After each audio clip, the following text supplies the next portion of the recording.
Hi and welcome to another online meeting for MTH218 Multivariable Calculus. So this week I wanted to mostly spend time just looking at introducing the last third of the subject. I'm looking at the idea of vector fields and line integrals. So just before I do that though, the assignment 2 is due soon, as we all know, and so I just got some questions that people wanted to look at it from that.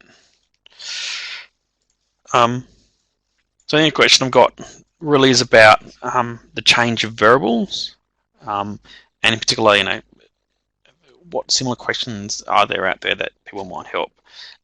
So just some help thinking through these sort of things.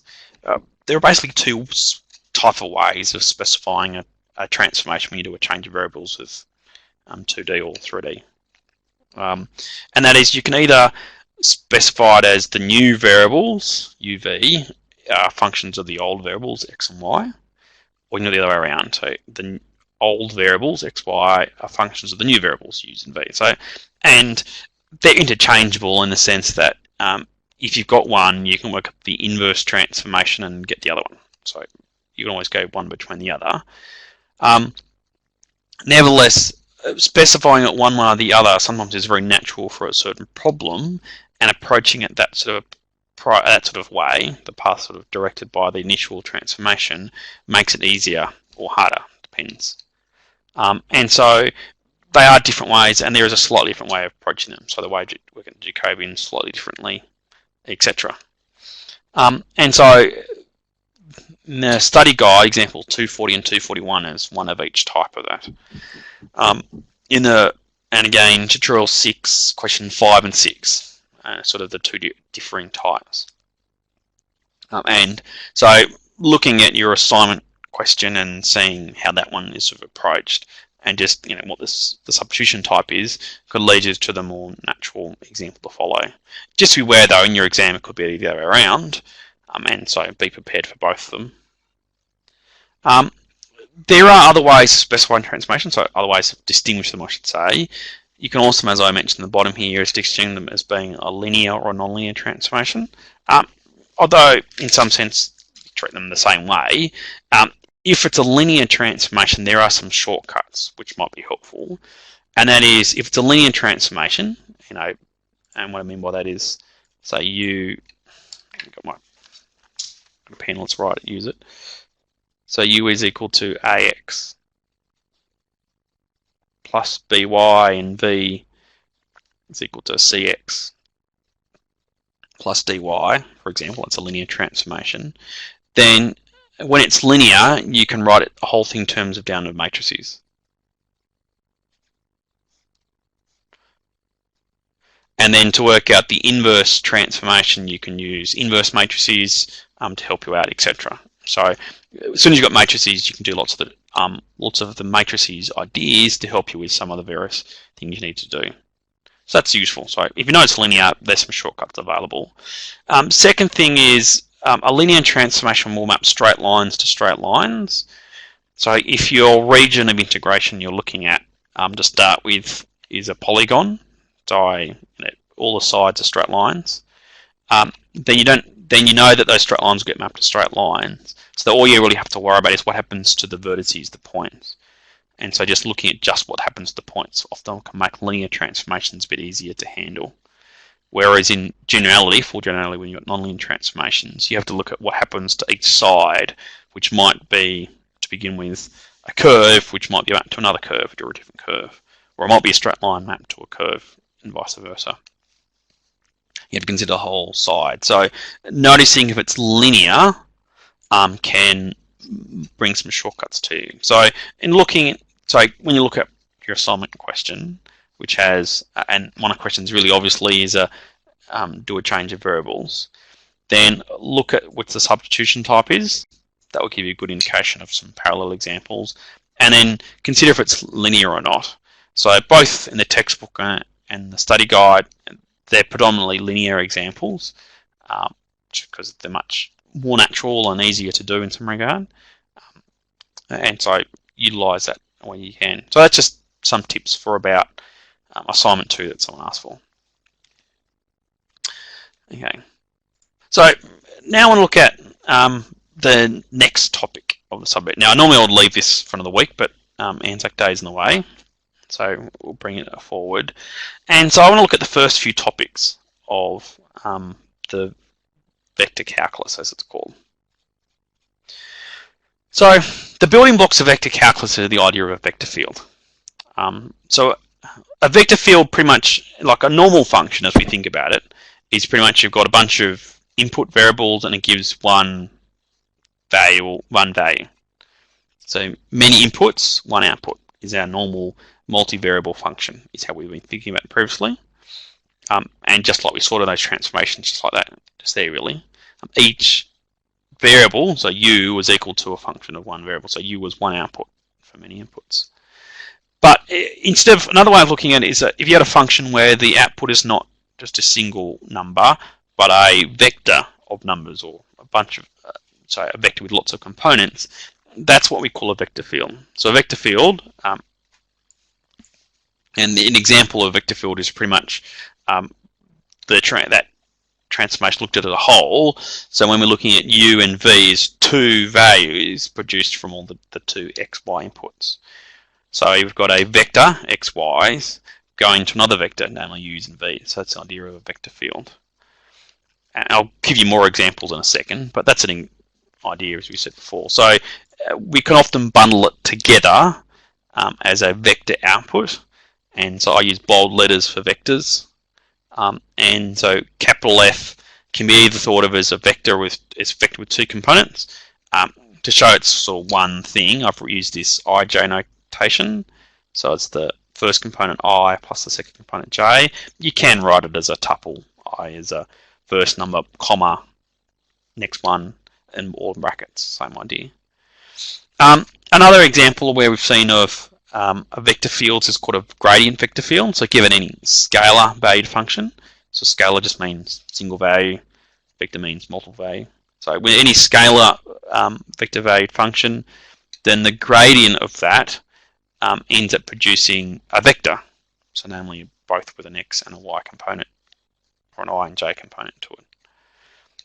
And as I said, I've written ij notation, but you can use other brackets if you wanted to. So they're two simple examples of vector fields we've seen already. So what we want to do now is we want to consider ultimately looking at how to differentiate and integrate things involving vector fields. That's basically the focus of the remaining part of the subject in real short term. So today we'll look at line integrals. That's the first sort of type of integration. And then we'll look at other sort of things. So surface integrals, flux integrals, which although the names sound different, are highly related to each other. And look at how to differentiate them, which is in terms of curl and divergence primarily. So they're the sort of things that we're going to look at. So before we do that, I just want to put up a few examples, useful ways of thinking of it. So the first sort of set of examples are ones that are based on the physical concepts of force and the high related idea of a field in physics. Let's do force first because they're related. So let's just copy this example.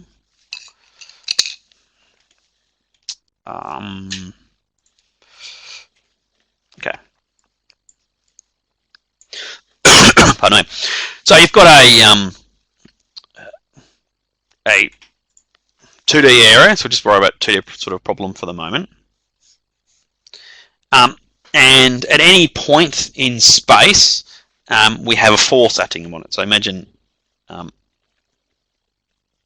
if you're an object in space of 1 kilogram, then the force due to gravity at any point in time is pretty much pointing down towards the ground, and the magnitude of it depends upon how heavy you are, etc., and the acceleration due to gravity. So let's just, for short, let's just say is equal to nothing in the x direction and -1 in the y direction, which is the same as what around here. So at any point in space, the force is always pointing down. So this is a simple vector field. So it's vector field because for every xy point, I assign a vector, which in this case is easier to draw like an arrow. So I've got an arrow at every single point. The arrows always happen to have the same length and on the same direction because it's a constant vector field. But this is an example of, say, gravity. So as I've written it, this is, can be dependent upon the mass, etc. So this is a very simple vector field. In particular, it's based on a force, so it's a force field.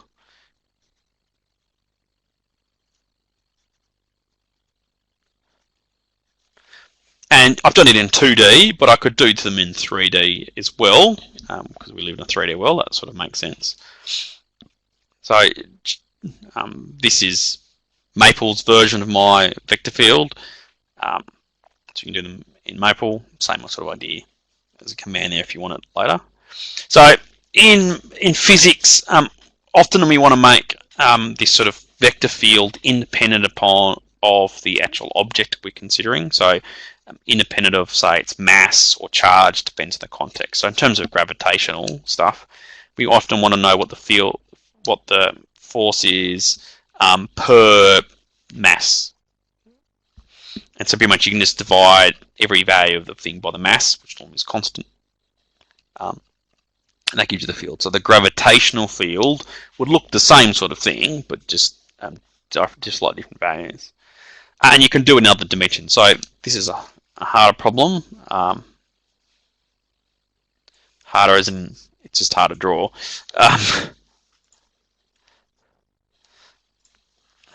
But useful example. So this is considering a 3D, something living in 3D. So looking at the gravitational field caused by some rather massive, so a lot of mass, point at the origin. So we've got our origin here, so we've got a really big mass there. And what we want to know is, want to think about what the gravitational field is at this point. So this is the force due to gravity. So gravity, as I hope you're aware of, is pretty much the force of attraction between two masses. So if you've got a big heavy mass there, then any other mass around the place is going to be attracted towards it. And this is sort of the equation for it in 3 dimensions. Just want to write it in a brief sort of format. So essentially it's an x, y, and z components, or the minus sign out in front of them, and every single one of them divided by the same sort of thing on the bottom. So if you write down x, y, z as, say, a bold X for short, which I can't do very well by hand, so I put a little tilde on it to make bold X, so that's the vector version. Then the length of X would be the square root of X squared plus Y squared plus Z squared. So this sort of quantity on the bottom then would be the cube of the length of X. That's what this sort of corresponds to. So just to give names for these things, I call it X because we have lots of X's floating around. Sometimes we write this as a bold R, and therefore we write down the length of it as just a scalar, so the normal face R. So that's the other notation we use from time to time, and you'll see it cropping up. X makes a bit more sense, but as I said, a lot of these letters get overloaded, so sometimes different letters sometimes helpful, sometimes not. So that's so pretty much this particular case. So this is the force is minus x on the length of x cubed is sort of how you can write it down. Now this is a simplified version of the force due to gravity. In truth, it'd be this factor multiplied by some gravitational constant, gravitational constant, and also times by the mass of this big object in the middle. Will also be the important for a gravitational field. And if it's a force, it'll be multiplied by the mass of the other object you're trying to see if it's been attracting. But if you get rid of up to a scalar, that's what it looks like. It's up to a constant number. So the picture will look the same.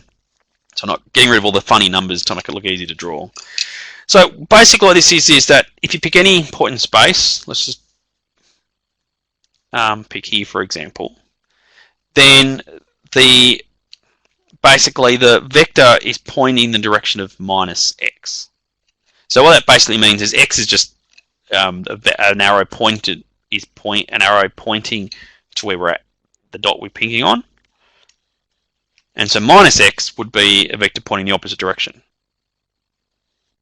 So that tells you the direction. And then it's dividing by the 1 over the length cubed. So if we tick another point a bit further away, it's going to be in the same direction again, but this time you're dividing by a much bigger number, so the arrow will get smaller. And again, similarly in other directions. So what this says qualitatively is that the vector always points towards big objects, which makes sense. It's supposed to be gravity, right? So everything's supposed to be attracted towards this big planet or black hole or whatever you want to call it. So big level, you think of a planet. So everything's being attracted to our planet here, but further away, there's less. The force is diminishing off. So if you're really close to the planet, you're pretty much stuck on there, but things very far away don't get impacted by it much. And I could try to draw some other arrows.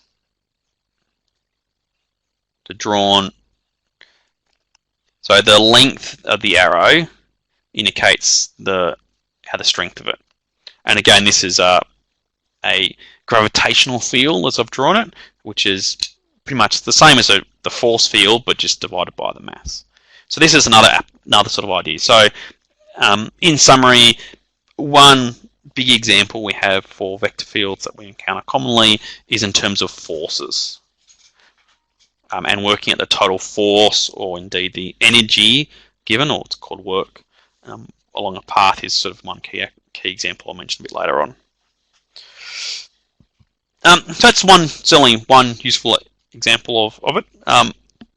This is Maple's drawing of that vector field I just did, with a few more arrows on it. But the same idea. You can see all the arrows are pointing toward the origin, and when there's multiple arrows, they're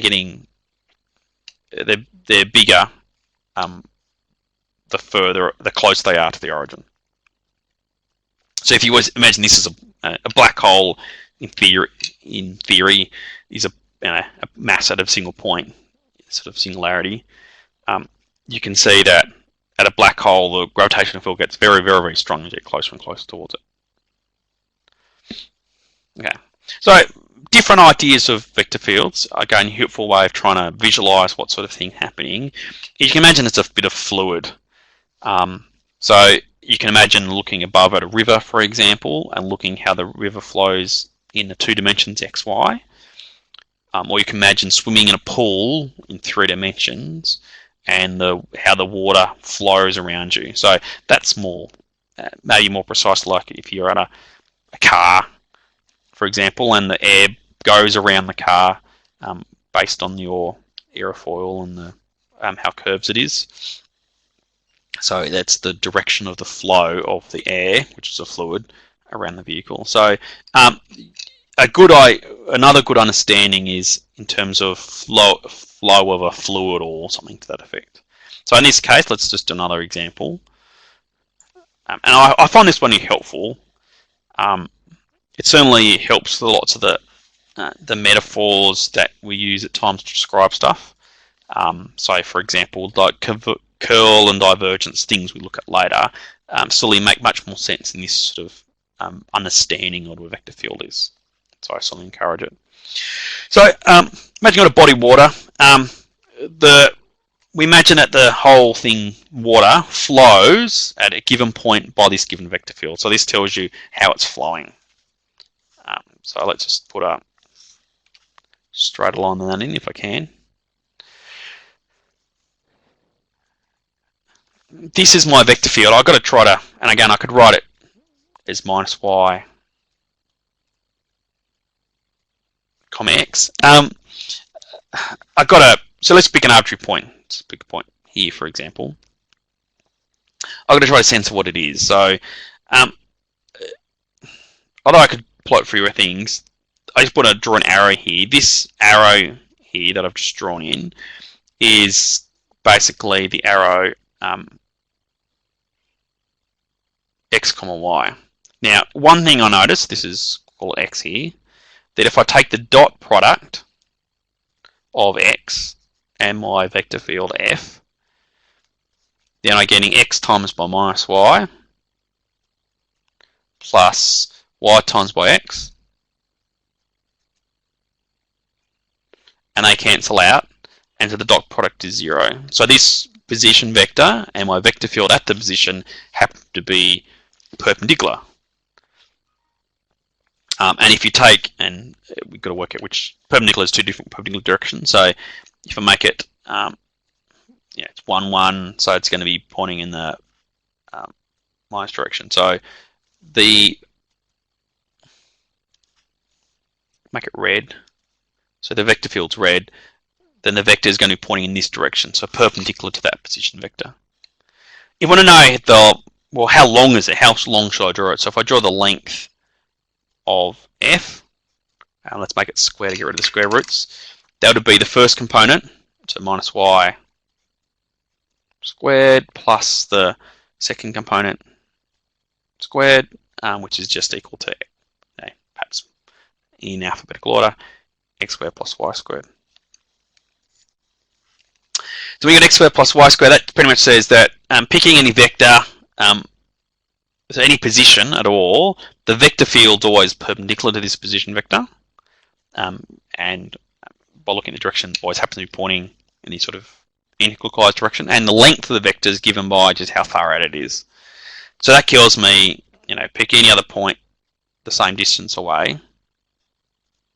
It's always going to be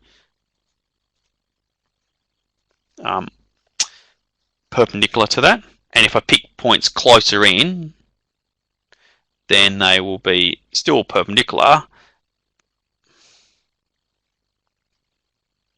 but they just will be shorter because this is the length idea. So looking at the direction, and so as you can see here, a good way of understanding any vector is in terms of its length and direction. That's what I've done here. So common trick if you're dealing with vectors, and I've done this to try to resolve it. And a key thing with directions in order to try to draw it, you've taken dot product of the original thing.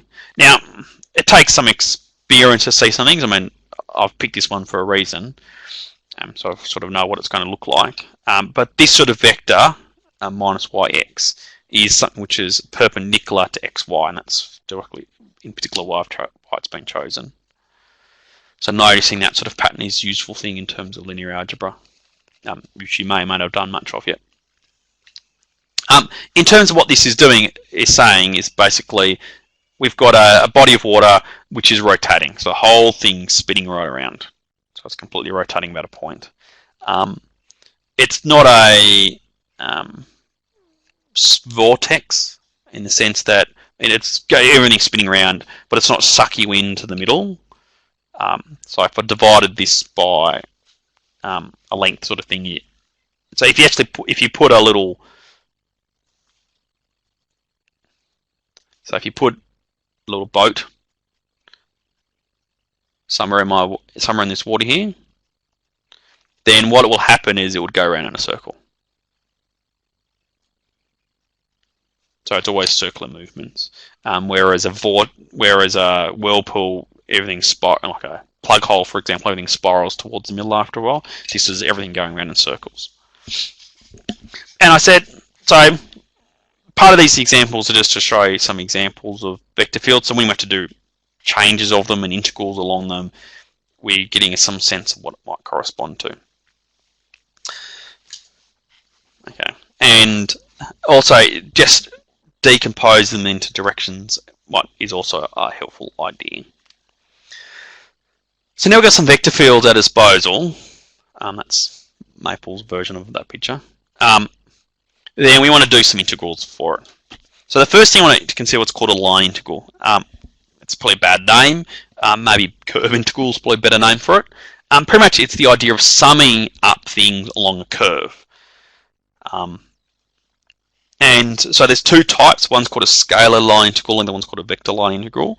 And we see these sort of two types, other things too. So a scalar line integral corresponds to a surface integral in higher dimensions, and a vector line integral corresponds to flux integrals, which will make more sense when we come to it. So the things that are more closely related to vector fields is the latter, the vector line integrals. But it's useful to start with the scalar ones. So a scalar line integral pretty much is the integral of a scalar value function, and scalar just means single valued function, adding it up along the particular curve. I'll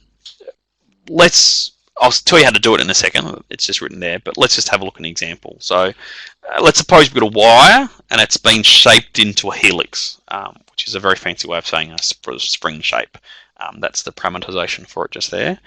Let's assume that the wire has a density, which is given by the Z location. So as you're going up, it's getting heavier and heavier. This is a lot of picture of my helix sitting up in space. And as we're getting up higher and higher, so as you're getting higher, it's up to almost 50 up there, the weight of this is getting heavier along the way. So what I want to know is it's a spring, so what's the total mass? It's a piece of wire. How heavy is this wire in total? And so to work out the total mass, I want to split up this spring into each of its really small pieces, work at the mass of each small little bit, and add up all these total masses. And that. So just copying the problem down.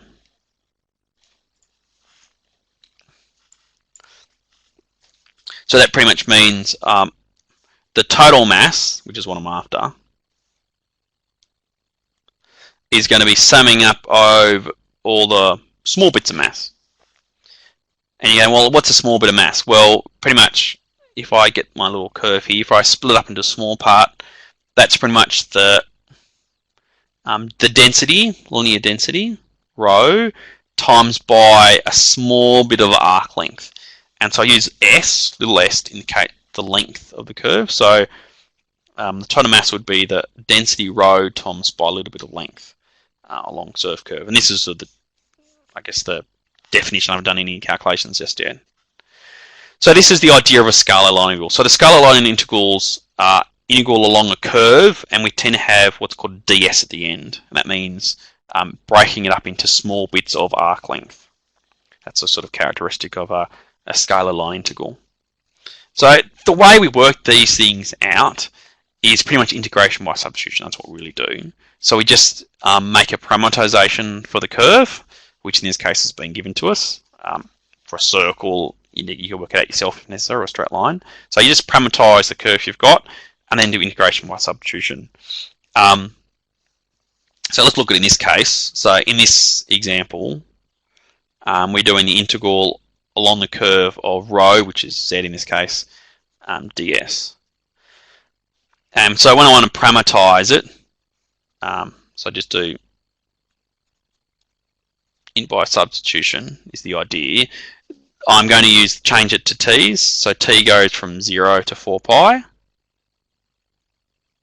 The z is just 4t. And then I have to work out the ds. So I have to change the ds using integration by substitution. And that's the one part, something really new you have to learn here. So the ds is pretty much the length of the gradient. And so for 2 dimensions, ds would be the square root of the derivative of x squared plus derivative of y squared. And you may have, or you have seen that formula actually cropping up in Maths 101, for example. And the derivation for it, it's just Pythagoras' theorem effectively, which is where it comes from. You can do a similar thing for 3 dimensions, and we've got 3 dimensions, so that's what I have to use here. So the ds then, when we do integration by substitution, make it smaller so I can read on the screen, is that sort of square root thingy. So I'll have to work that out.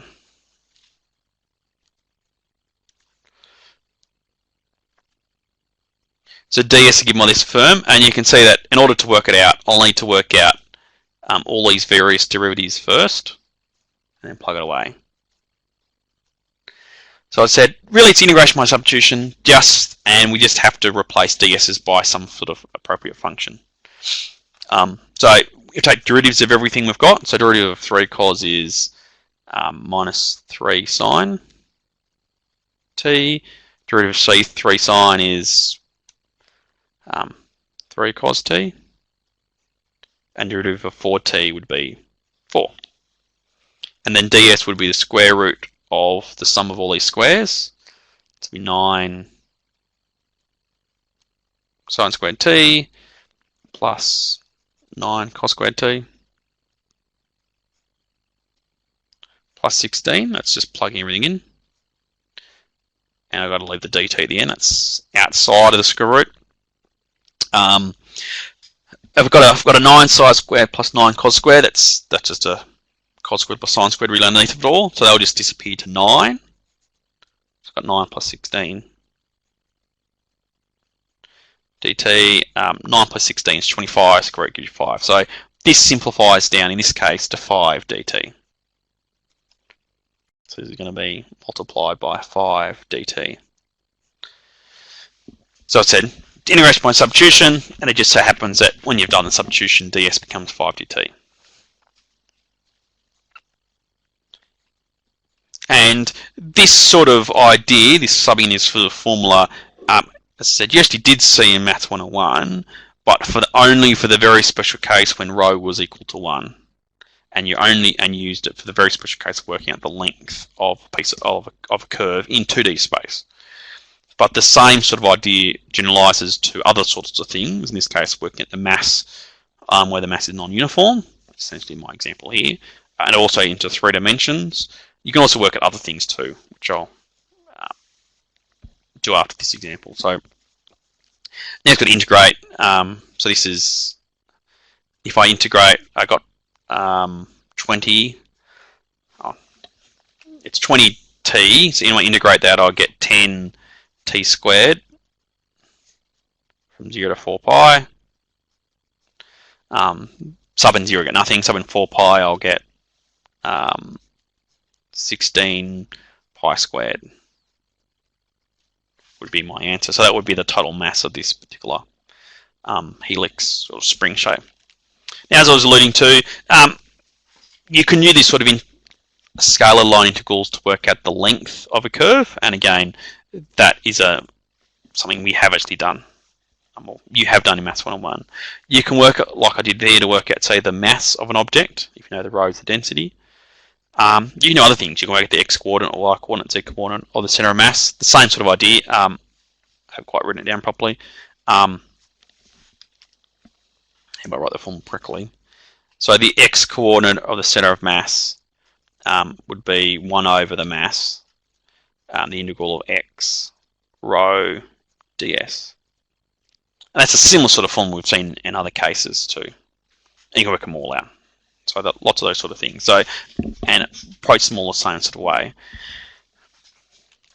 So a few things with scalar line integrals. The parameterization of the curve doesn't really matter where you start and when you finish. You can go from, so if you look at my picture here. So we started down the bottom here at x equals 3 and finished, and y equals 0 and finished at z equals whatever is at the top there.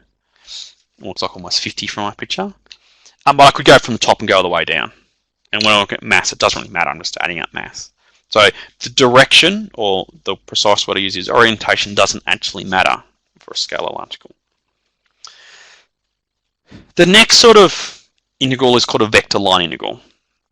And the simple versions are pretty much the same sort of thing, integrating a function of x and y with respect to x or y alone. So I've got two variables, but integrating just with respect to one of them. That's along a curve. So it's really just summing up things along a curve.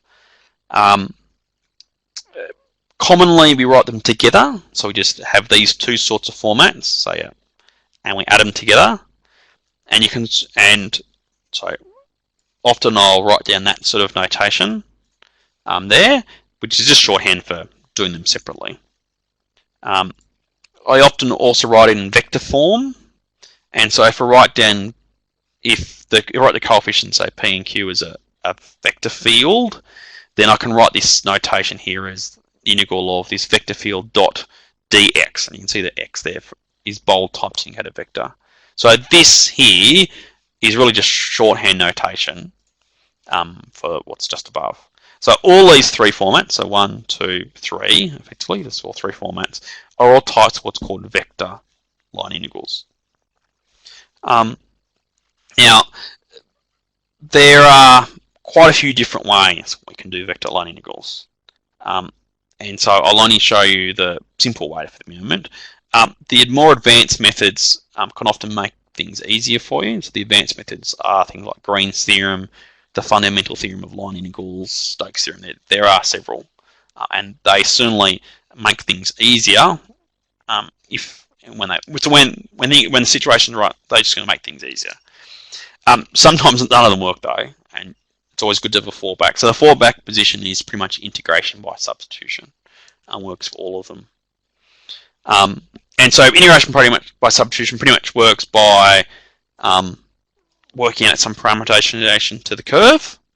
And when you can see the dx, dy, just write dx is just the derivative of x to t times dt, which is just how you do integration by substitution. So in terms of the mechanics for it, it's just really like you'd expect. So not many big surprises there. Let's look at an example, and I get a sense of what does it correspond to. I mean, it's nice to get a sense of what this whole means. Suppose you've got an object moving along a curve, and on x equals t, y equals t squared. So I've parameterized it, but it's essentially just a parabola. So you've got an object moving along a parameter. Suppose that there's a force acting upon it, given by this one here. Then I want to work out the total amount of work the force does on the object, which is essentially another way of saying is how much energy does this object gain from the force. Here's the picture. Zoom out a bit. So this is the vector field. So you can see the black arrow, the small black arrow in the background is this force field or vector field. So the force is always pushing in the same direction. My red curve here is the curve I'm considering on. So this is my little, so imagine it's on a rail and my object going to move along this rail. And as you can see, you might be able to imagine that if you actually put an object down here at the origin, then the force would actually push it along the rail. So just push it along and get faster and faster as it goes on, for that matter. So how much energy would be gained by this object as it gets pushed along the rail? Let's ignore friction for the moment. So it's the gain in energy. That's the amount of work the vector field, the force field, would give to the object. That's sort of what we're interested in. You can see that if we put it at the origin and let it go, it would go down. If we put it at the other end, it wouldn't move at all. And you could push it uphill, so to speak. You could push it against the force, but that would require energy to do it. So the direction you're moving along does make a big difference. So that's an important thing to remember in vector fields in general.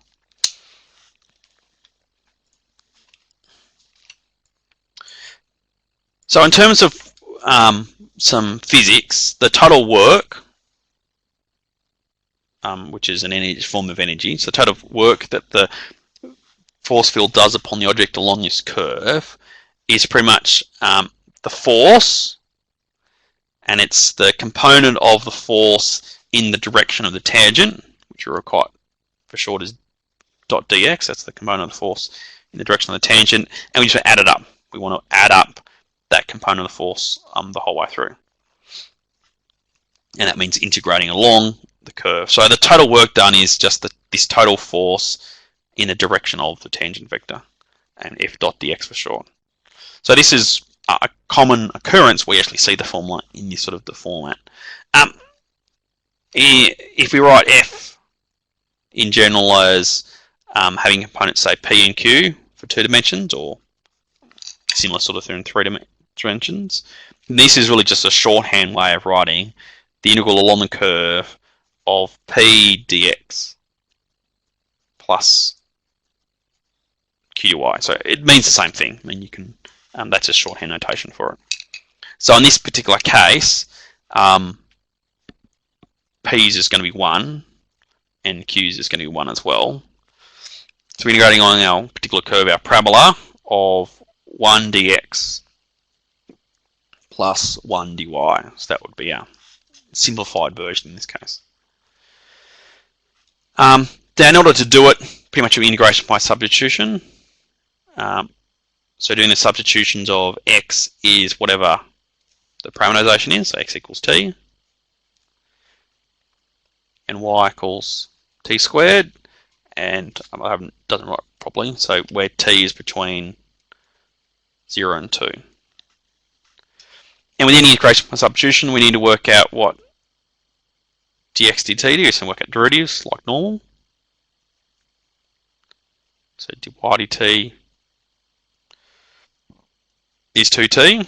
Then we need to make d the differentials the subject, so we can plug them in. So dx would be equal to dt, and dy equals 2t dt. So normal integration by substitution sort of stuff. Now we've done it, just plug them all in. So the total work in this case would be the integral from 0 to 2 after substitution. Dx becomes just dt, and the dy becomes 2t dt. And now the one that's a little bit different is effectively got two integrals chucked together, written in a funny way. So we just have to write it like a normal one variable integral. So that's pretty much 1 lot of dt plus 2t lots of dt. So write it down like a more normal format, and then otherwise exactly like we do normally. So it's t plus t squared, we integrate. Plugging in 0 and 2, plug in 0 you get nothing, plug in 2 you're getting 2 plus 4 gives you 6 as the answer. So the total work, total amount of energy given, or total amount of work on the vector field is 6. And in terms of the picture, it's a positive number. So that suggests that if you put something at the origin, it will gain energy along that path. So that's sort of the physical interpretation. So as you can see, it depends on the context. So for vector line integrals in particular, understanding in terms of forces is a helpful way of doing it. Not the only way, I might add. That's sort of helpful. You can do this idea of these vector line integrals with other applications. So as I said, it's the work given by a vector field. You can also talk about total flow. So if you've got a vector field with components p and q, this vector line integral just corresponds to the total flow along the curve. It's just how much of the actual fluid is actually flowing along that direction. So a positive number means it is flowing in that direction, negative gets in the opposite direction, etc. You can also talk about the flow across the curve. So looking at how much it passes perpendicular to the curve, etc. And that's a different line integral, so different sort of format just there. And it depends if you're going to flow, from right to left or left to right, of course. So plus or minus depends on the direction you're concerned with. But so you can do these things for totaling flow as well, and we'll see these sort of ideas cropping up very much in, say, 3 dimensions as well. That's a sort of key idea. So, in summary, we've looked at introduced vector fields. Looked at the idea of vector fields is just another type of function. Input many variables, but the output now is also many variables. Common things we will consider is when the input is when both input and output are both 2D. So you often can see that for a two-dimensional sort of situation, or the input and output are both 3D. So they're the common physical scenarios that we deal with. But others are certainly possible. The main integral technique we've looked at so far is the idea of a line integral. and they have two flavors, scalar and vector. The scalar pretty much is just integrating a scalar valued function, so not really about vector fields at all at first glance. And a vector line integral, which is about vector fields, is actually integrating a curve in a vector field, essentially. Just some connections between all. Something that's really worth emphasizing, and I did mention already, and that is if you change the direction of the curve you take, so if you go, essentially the curves go from A to B, if you decide to go from B to A instead, that changes what's called the orientation of the curve. And if you've got a circle, so if it's a whole loop, you're still going around the loop. If you go the loop in the opposite direction, that changes the orientation, is my word for it. If you change the orientation for a scalar line integral, doesn't change anything. The answer stays the same. So, and think of it being mass. So you're looking at the mass or the length of curve, that's the sort of problems you have in mind. If you go in the curve forwards or backwards, you get the same mass, same length.